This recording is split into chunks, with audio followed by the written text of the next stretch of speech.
it's meant to bring your body back into balance. So it can help pretty much anything and everything. What Eastern medicine is very good at doing is you can have 10 people in a room who all have migraines, and it'll treat everybody differently because you're not treating the problem, you're treating the person. On today's episode of Spill the Tea with LLIB, we have the amazing Beth Fairweather. So Beth, can you share with our listeners a little bit more about your business and the unique aspects that set it apart? Yes. So I am a fertility acupuncturist and women's health coach. I started off just doing acupuncture, and I said that I wasn't going to go in fertility because my mum did it, and I did that thing where I was like, no. And then I ended up doing it loads and fell in love with it. So yeah, I fell into that. And I think my unique aspect that I bring to it is that I'm young.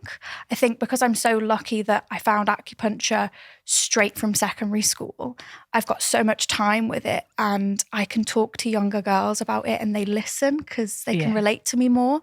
I've got the chance to go into a secondary school to teach them about cycle syncing and the pill and all of these things that they don't get taught about, because then I end up with 30, 40-year-old women coming to me being like, I don't understand my cycle. I don't understand how it works. And if you can nip that in the bud at the start instead of coming later on, I just think it's a much better way of doing things. Oh, definitely. There's been a real sort of revolution in that area, hasn't there? You know, with sort of so much more information out there about periods and education around that we just sort of missed as, I hate to say, my generation, but I mean, you know, we were never taught any of that. It's really sad. I got a woman the other day coming to me for fertility, and she was like, I don't understand how I'm meant to track my days. I don't understand what a follicular phase is, a luteal phase. Like, she just didn't understand any of it, and she was really embarrassed. And I was like, it's not your fault. Like, you've done a disservice. Like, it's not your fault you didn't learn it. But even in terms of like period product adverts, they've only just started using red for the colour for it, because they used to use blue because you're not allowed to talk about periods. So you can definitely tell it's changing. It just is a bit slow for my liking. Absolutely. Yeah. So what inspired you to venture into, you know, that industry then? Why that niche? My mum. My mum's an acupuncturist.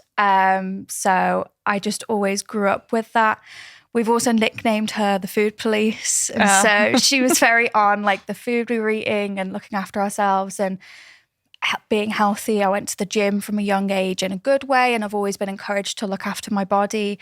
And if she was ever treating friends with acupuncture and stuff, I'd sit in the room, and I didn't realize how much of it I was soaking up. And then it actually happened by accident. I was saying that I know I want to go to uni, but I don't know what degree I want to do. And she said, do an acupuncture degree. You don't have to use it, but it's a very cool, unique thing to have. So I was like, fine. And then I started it, and I fell in love with it. It's just such a gorgeous way of helping people. So tell us more, share more about like what is acupuncture and what are the benefits of acupuncture, especially around fertility. Yeah, it's a massive, massive topic. Obviously, it's like thousands of years old. It spans over so many different things. My way of explaining it is like the yin and yang, which gets used a lot in acupuncture. It's meant to bring your body back into balance. So it can help pretty much anything and everything, because it's about you and your body, not the problem. I think what Eastern medicine is very good at doing is you can have 10 people in a room who all have migraines, and it'll treat everybody differently for that problem, because you're not treating the problem, you're treating the person.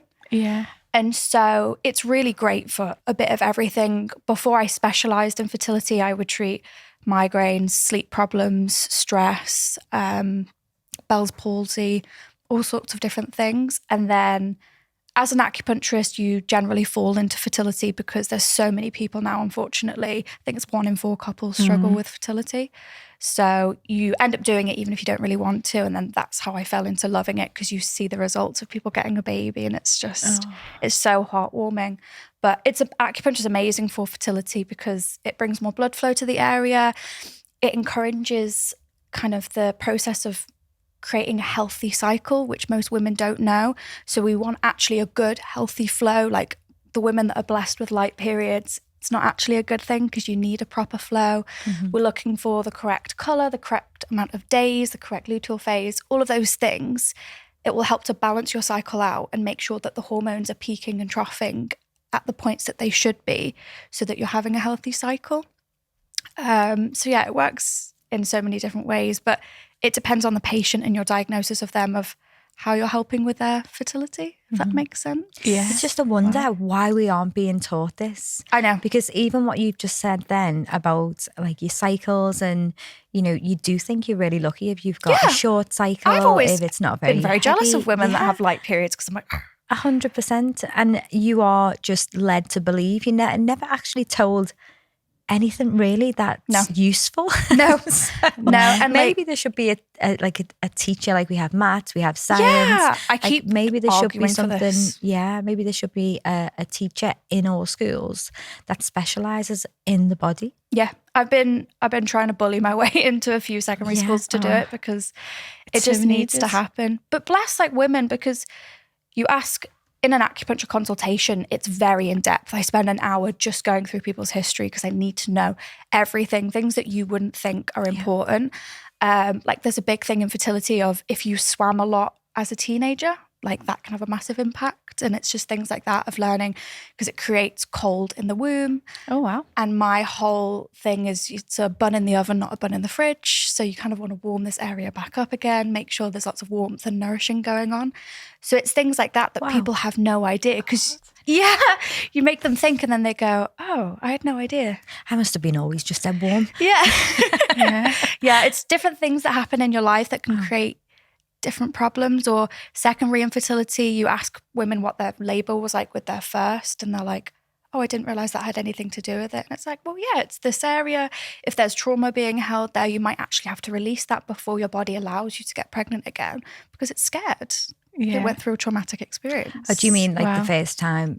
First time you had a baby, like if there was anything that happened there that was traumatic for the woman, it's still being, her body's probably like, oh, I don't want to do that again. So as much as her body's ready, her hormones the perfect level, everything is correct on paper, it's actually her mind, her psyche that's going, I don't feel ready to do this again.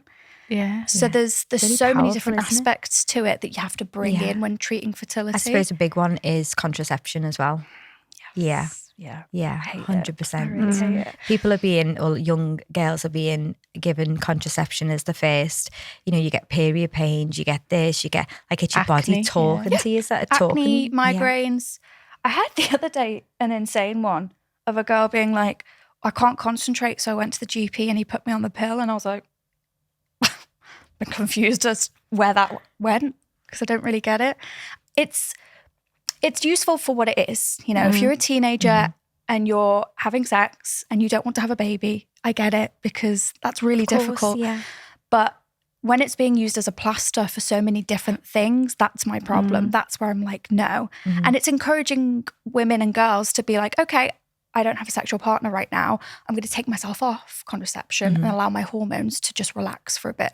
They don't get taught that. And then you get women that have been on it for like 15, 20 years. And then they come in trying to get pregnant and they're like, I don't understand why my cycle's not working. And it's, well, you've shut it down for 20 years. It's going to need a second to kick back in again, because you've taught your body that you don't need it. So yeah, I hate contraception. People always ask me like, what's the best one to put my daughter on? And I'm like, none of it. None of it. I think tracking your cycle properly, not the kind of looking on a calendar and praying that you're not doing it on the wrong day, but actually like temperature tracking, knowing exactly when you ovulate, covering those days by using a barrier method. And then the rest of the month, you don't need to use anything, because it's only like 4 or 5 days that you're actually fertile for. Being on the pill to cover the whole month for a few days is actually crazy when you think about it. And don't forget, it doesn't all fall on the girl, like in these relationships. You know, I think we take on so much because, you know, it can be left to us. So it's about having them conversations as well with your partner and standing up for your body and saying, well, actually, no. And it's this isn't scarier for a happening. woman, I think, because if you get pregnant, it's your body. Like you have to deal with it. It's hard for a man if that happens, but it's not his body. It's not him making the final call on what happens from that point onwards. So it's really hard, and it's encouraging girls to have some strength and be like, actually, no, like this isn't best for me. But it's hard. You remember being a teenager. It's Absolutely. kind of, Yeah. it's a really difficult time. 100%. Amazing. Cute. So what do you find most fulfilling about all the work that you do? I think one, just helping people get pregnant, because that's just so wonderful. You get so many gorgeous stories of, one of my favorites was when I was working in London and a couple had been trying for 7 years. They'd have like 4 rounds of failed IVF and it was COVID time. So their IVF clinic was abroad, so they couldn't get out there. So they were on a break. So they were seeing me between cycles. And then they ended up falling pregnant naturally. And it was the best thing ever. And she still messages me, updating me on how her child's doing, how everything is. And it's just so gorgeous being able to give the women that want that kind of gift. It's really lovely. And also just teaching women about their bodies, because once they work with you and you teach them about their cycle, how to cycle sync, like eating with your cycle, exercising with your cycle, all of these things, that's a useful skill for the rest of their life then. That's not just about having a baby. That's your general health and well-being moving forwards. It's just so useful. So I think giving women those skills that we should be being taught. I think it's funny that you say, joining your cycle with exercise and things like that, because I actually only downloaded to track my cycle when I started working with my PT, because I wanted to, and that was like literally 2 months ago. I'd started working with her a few months ago, but then I downloaded it because I was like, why am I feeling like this? We were talking, can't I lift as much? And it was her who actually said to me, are you due on your period? This is why you might feel X, Y, and Z. And I was like, I need to track this. I need to stop guessing and just going, oh yeah, I think I am. And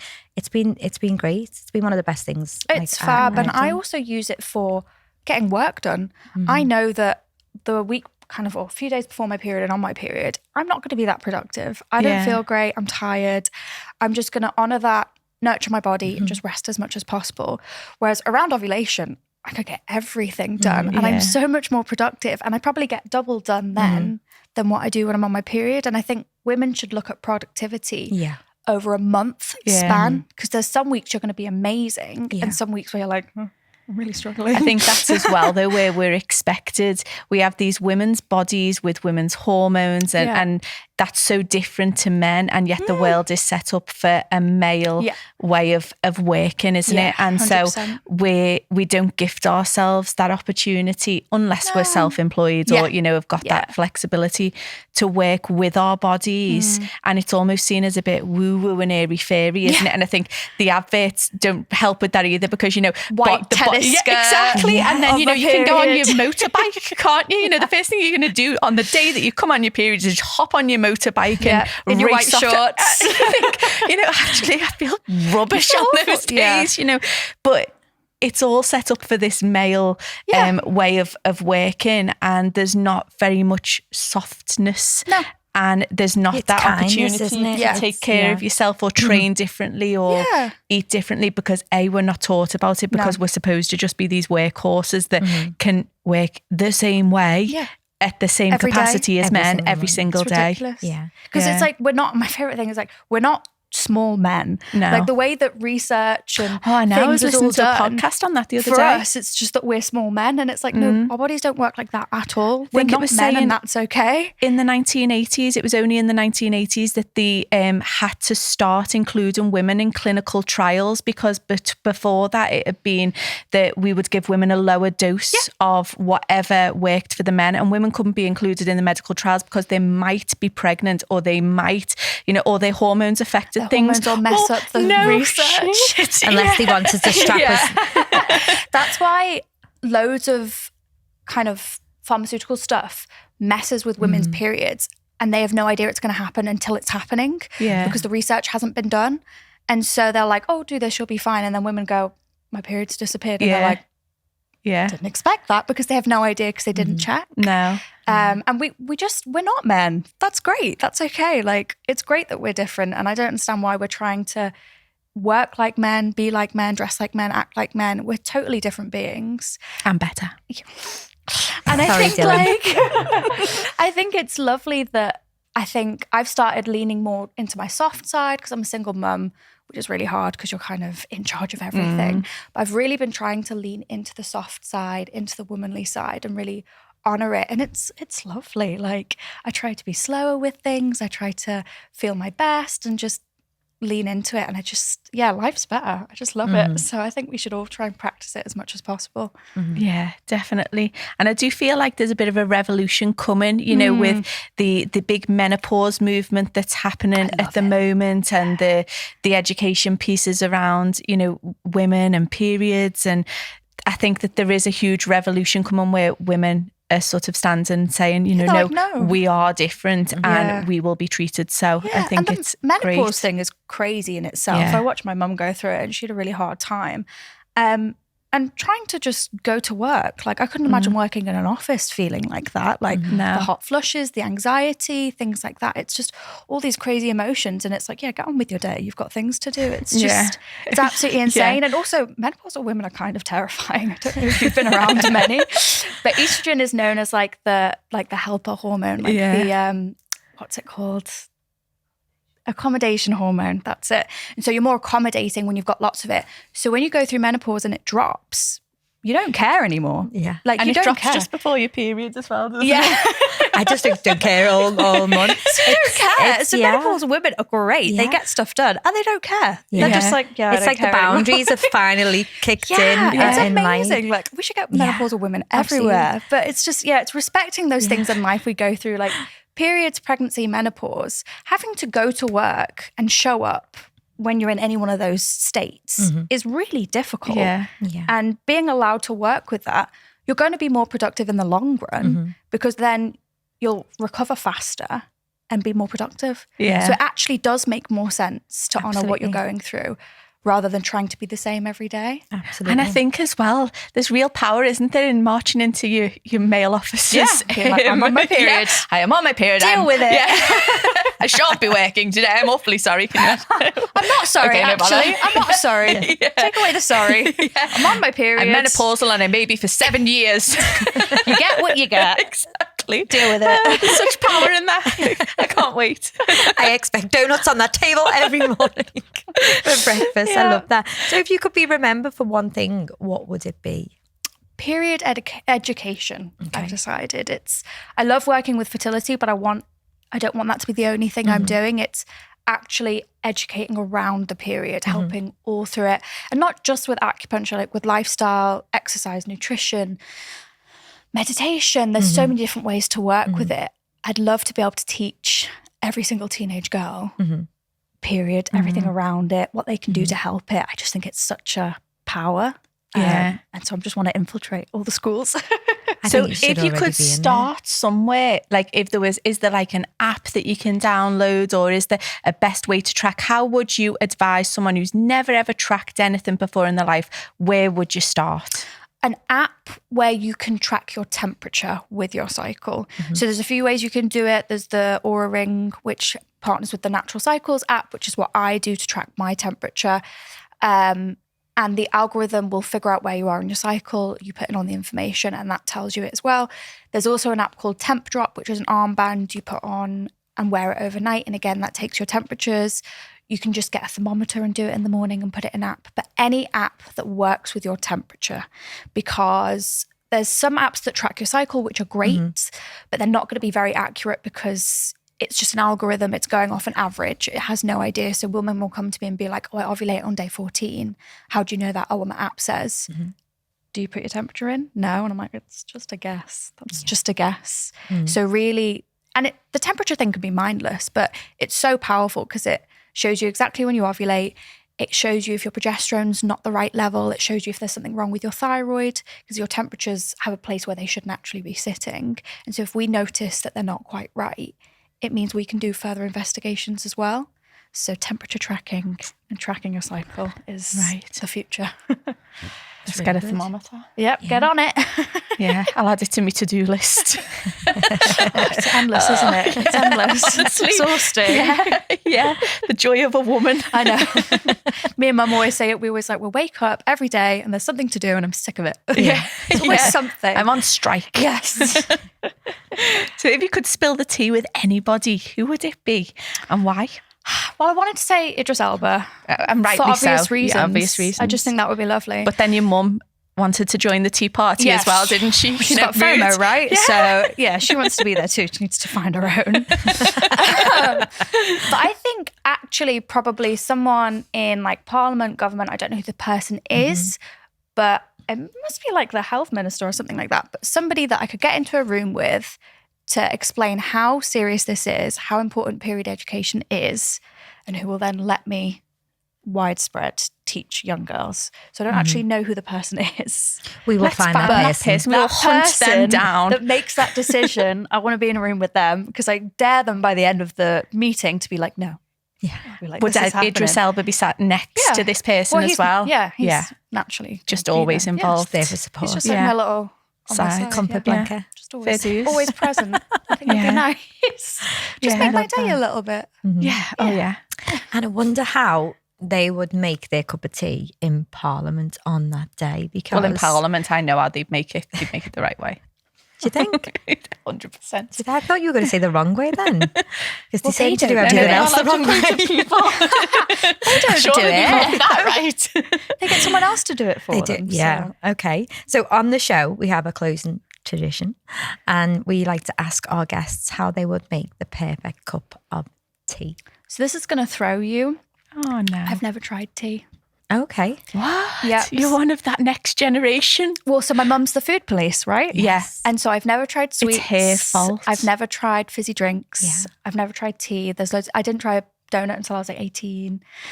Wow. I only tried coffee. She wasn't the police. She was the Gestapo. I only tried coffee when I was 18 in my first year of uni for my exams because I needed the caffeine for that. So I've actually never tried tea. So I don't think I'm best placed to answer this question because I have no idea. Have you ever made anybody a cup of tea? I used to, my mum persuaded me when I was younger that I was really good at making tea, but I think she just quite liked the fact that I then would make it for her because I was proud of myself. That sort of reverse psychology on you, don't so you? I know how to make a cup of tea. And how is that? Do you know? I can't remember. It's been a while. I just put the tea bag in, let it sit for a few minutes, take it out. You put water in it? Yeah. Oh yeah. Sorry. Tea, water, let it sit, tea bag out, sugar, milk, stir. You're my guy. You're my guy. Right? Yeah, that's the education list in me coming out. That's exactly right. I'm just going to give you that. She's still busy trying to get over the fact that you need therapy for the fact that you've grown up with your mum. Right? I went to America with her and lost like a stone. Who goes to America and loses weight? Wow. Your mum is pretty amazing. I need your mum on my bedside table. Oh, she's great. Me and just for a few weeks. Me and my brother used to like sneak chocolate and stuff into the house. So one of us would distract her downstairs. Wow, the other one would sneak it upstairs. We'd have like a mini fridge sometimes that she did kind of know about.